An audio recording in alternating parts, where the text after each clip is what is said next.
नमस्कार दोस्तों, 10th NCERT में आपका स्वागत है। आज हम अध्याय 2 से प्रश्नावली 2.3 में ही प्रश्न तीसरा करेंगे, जिसमें दिया है 3x घात 4 धन 3x घन 3 6x घन 3 और यहाँ पर ऋण 2x घन ऋण 10x ऋण 5 के अन्य शून्य ज्ञात कीजिए यदि इसके दो शून्यक ऋण 5 करनी 5/3 और करनी 5/3 है।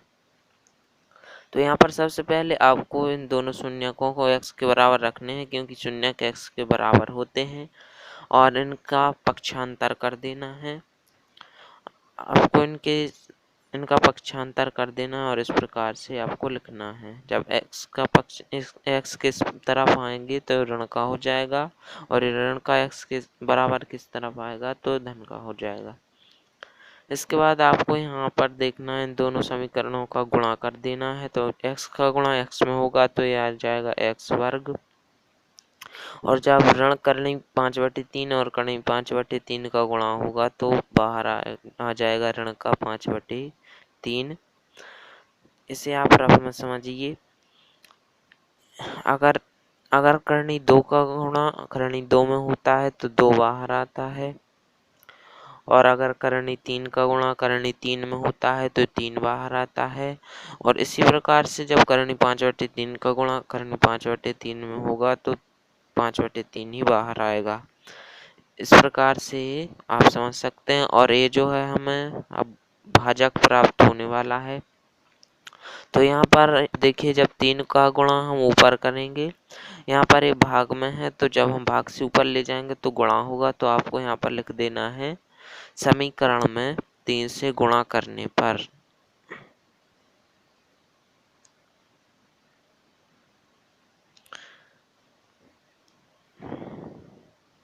आपको इस प्रकार से लिख देना है, समीकरण में 3 से गुणा करने पर।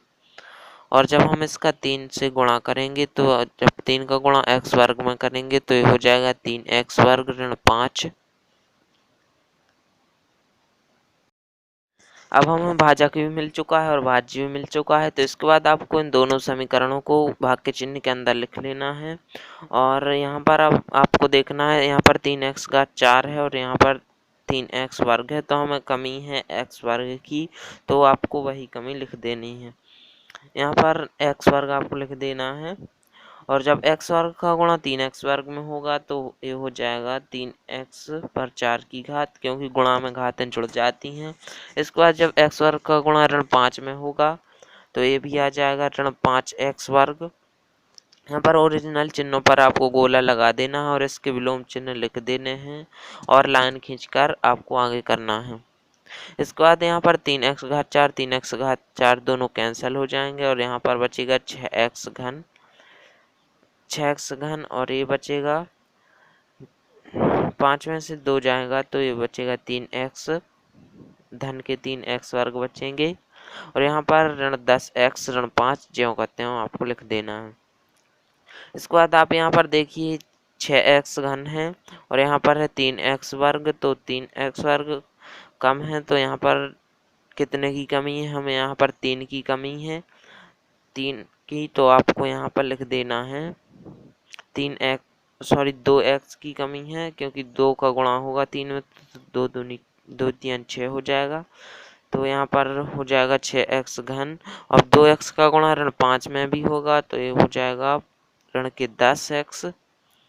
तो इसके बाद आपको यहाँ पर ओरिजिनल चिन्हों पर गोला लगाकर इसके विलोम चिन्ह लिख देने हैं और लाइन खींच देनी है।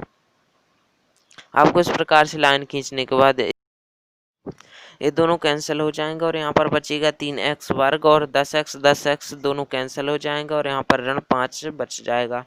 इसके बाद ऋण 3x वर्ग और ऋण 3x वर्ग दोनों बराबर हैं, तो कुछ नहीं है मतलब हमारे कमी में।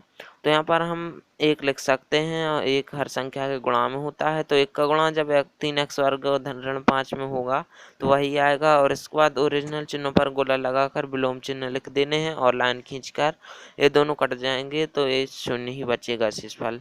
तो हमारा शेषफल तो 0 आ गया है। अब हमारा भागफल है। अब आप इन दोनों को लिख लीजिए, यहाँ पर शेषफल और भागफल इन्हें आपको लिख लेना है। शेषफल जो है हमारा 0 आ चुका है और भागफल हमारा आया है। चलिए देखते हैं। यहाँ पर भागफल है x वर्ग धन 2x धन 1, तो आपको यहाँ पर लिख देना है x वर्ग धन 2x 1।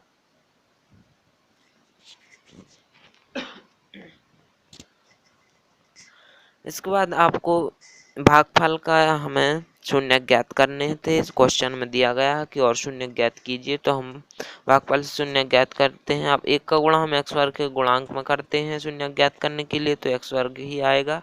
1 का गुणा होगा तो आपको ऐसी संख्या ज्ञात करनी है जो गुणा करने पर x वर्ग और जोड़ने पर 2x आए। तो x और x ही ऐसी दो संख्याएं हैं, तो एक ज्यों कहते हो। यहाँ पर अब इन दोनों में से कॉमन लेंगे, तो x कॉमन आ जाएगा इसमें से, क्योंकि x दोनों के पास है। तो कोष्टक में बचेगा x धन 1। यहाँ पर हम x नहीं लिखेंगे, x हम लोग x यहाँ पर आ गया और x की जगह पर 1 बच गया। इसके बाद हम फिर से 1 कॉमन ले लेंगे। यहाँ पर हम x धन 1 फिर से लिखेंगे, क्योंकि ये दोनों कोष्टक बराबर होते हैं। तो आप इतना करने के बाद आपको इन दोनों कोष्टकों में से एक कोष्टक कॉमन लेना है और x धन 1 का भी एक कोष्टक बन जाएगा। तो आपको एक कोष्टक यहाँ पर से इन दोनों में से कोई भी आप कोष्टक ले सकते हैं, दोनों बराबर हैं। तो x धन 1 और x धन 1, ये भी दूसरा कोष्टक भी x धन 1 बनेगा।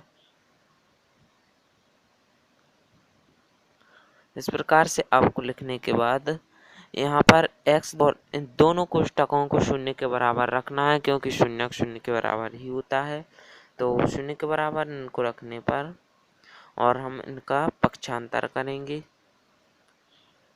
जब एक का पक्षांतर बराबर किस तरफ होगा, तो x बराबर आएगा ऋण 1 और इसमें भी x बराबर 1 ही आएगा, ऋण 1 ही आएगा। तो हमें 2 शून्यक मिल चुके हैं। इसके बाद आपको यहाँ पर लिख देना है अतः दिए गए बहुपद के शून्यक ऋण 1 और ऋण 1। हमसे जो कुछ भी क्वेश्चन में पूछा गया था हमने दोनों शून्य ज्ञात कर दिए हैं। आपको इसे कॉपी में नोट कर लेना है और इसकी प्रैक्टिस करते रहिए। Thank you.